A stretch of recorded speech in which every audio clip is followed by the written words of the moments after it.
things. The first thing is yesterday, or last week when we were up here, I said, you know, next week's my birthday, and someone said, well, I'm going to write you the speech. I said, all right, go ahead and write it. And then next thing I know is they took that seriously, and I got 2 speeches. And one I was allowed to read, one I wasn't, one somebody else had to read, and one somebody didn't. But they were both based on the same poem, The Night Before Christmas. So I said, all right, here's what I'm going to do. We're going to have Anthony, one of the authors, read it. And we're going to have Patty and Tommy, the other authors, read theirs. But then Anthony chickened out. That's it. So we're going to read 2 renditions that were made for the speech tonight. I'm going to read the first one, and then Patty's going to come up and read her rendition and Tommy's rendition. Are you ready? We're ready. This is Anthony Giordano. "'Twas the night before Christmas." It's dark up here, but I'm going to try. Ready? "'Twas the night before Christmas, when all through Cricket Hill, not a creature was stirring, not even a still. The beer taps were hung by the chimney with care, in hopes that Rick Reed soon would be there. The patrons were nestled all snug in their beds, while visions of Cricket Hill beer danced in their heads.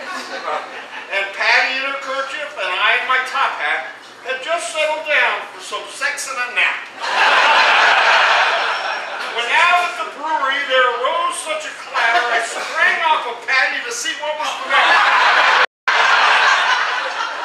Away to the window I flew like a flash, tore open the shutters and fell on my ass.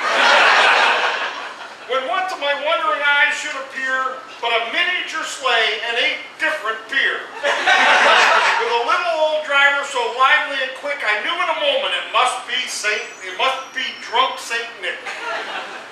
And he whistled and he shouted and he called them by name. Now East Coast Lager! Yeah! Now American Ale! Hot Knock! Now Colonel! Now Jersey Summer! Now Fall Festival! Now Paymaster Port! Now the Maybach! The beer has such vein. To the top of the porch, to the top of the wall. Now drink away, drink away, drink away all. Yeah! He was dressed all in fur from his head to his foot, and his clothes were all tarnished with beer and some soot. A bundle of bottles he had flung on his back, and he looked like a drunk and fell on his sack. His eyes were all bloodshot, his dimples had pimples. His cheeks looked like dead roses, all smelly and wrinkled, and his nose like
because we have a lot of home brewers that come here all the time, and they make some magnificent beer. Did I say magnificent? Because I meant magnificent.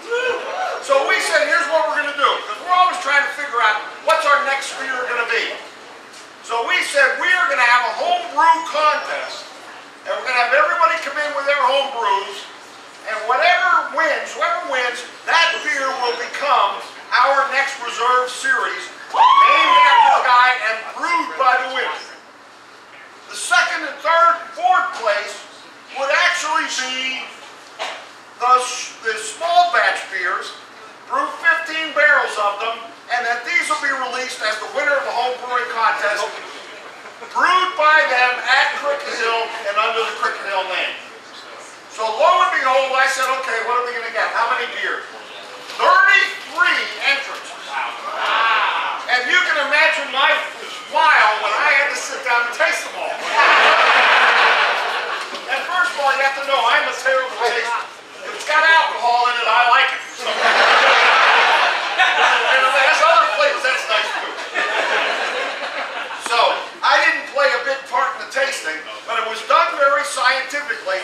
They even wouldn't let us see the bottles. They wouldn't let us know what was in it. They just said the style, put it in the glass, and there were 5 of us tasting it. And then at the end, we'd say, okay, can you eliminate any? And it was hard, because every beer was good. But those of you who got the email, we know who the 8 finalists were, and I'll go over this if I can read it in the dark, but I'll show you. I'm 60 years old. I'm not nearly as old as Doug. Alright, so the finalists were, we had Keith Coball with his Belgian triple. Keith's here, I saw him. We had John Lobosco, it says Cobosco. John Lobosco with American Brown Ale. And those of you who have been here tonight had a very fine American Brown Ale, didn't you? Yeah! Jim Cully with his fruit beer. Paul Caramanga, I think that's how you say it, with the Belgian Blonde Ale. We had Keith Covell again with a Belgian double. We had Bill Kovacs with American Pale Ale. Doug Petrowski with the Imperial IPA. And we had Bill Kovacs with the Russian Imperial Stout. So those were the finalists, and really we said, okay, it's hard to differentiate. So we said this. Here's what we're going to do. For the 8 finalists, the final 4, or the 4 that are going to be the finalists, you know what I'm saying? Not the ones that are moving on, but the ones that are staying back. The ones that are staying back are going to be awarded tonight. They get their choice of a bourbon barrel barley wine bottle, or they get a barley wine bottle, their choice. They get a t-shirt when the time comes. And if they want, they can have one of the empty bourbon barrels. So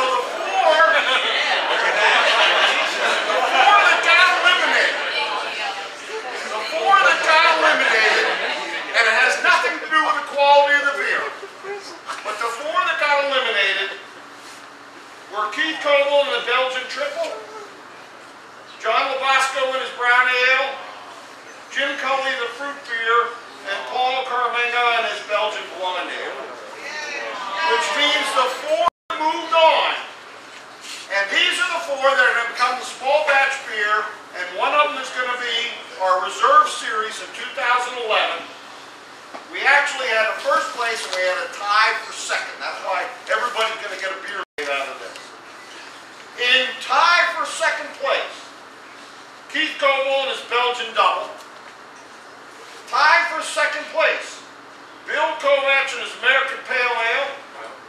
In a tie for second place, Doug Petrowski and his Imperial IPA, which makes the winner Bill Kovacs with his Russian Imperial Stout. Yeah!